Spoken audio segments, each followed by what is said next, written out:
আমার নির্বাচনী হলফনামা, এটা আপনি এখনই ক্লিক করলে পাবেন। এটা তো গোপনীয়তা না, এটা নির্বাচন কমিশনের সার্ভারে দেওয়া আছে, যে কেউ এটা বের করতে পারবে। ওখানে আমার সম্পদ কি, আমার সন্তান কয়টা, আমার মামলা কত ছিল, আমার ব্যবসা কি কি, আমার ট্যাক্স কত পে করি, আমার মূলধন কত, আমার ব্যাংক ঋণ কত, আমার সম্পদ কত, পুরোপুরি আমার হলফনামাতে আমি দিয়েছি না?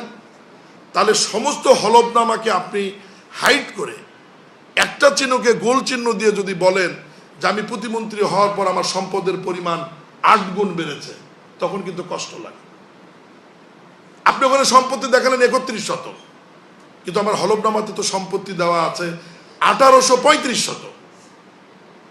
তাহলে কোথায় 1835 শতক, আর আপনি হাইলাইট করলেন 31 শতক। হ্যাঁ, আমার উপজেলায় আমি মন্ত্রী হওয়ার পরে সম্পত্তি কেনা হয়েছে, এটা তো আমি অস্বীকার করছি না। আমার কোম্পানির নামে সম্পত্তি আমার সন্তান কিনেছে, নতুন ইন্ডাস্ট্রি করার জন্য সম্পত্তি কেনার প্রয়োজন হলে সম্পত্তি কিনবে না?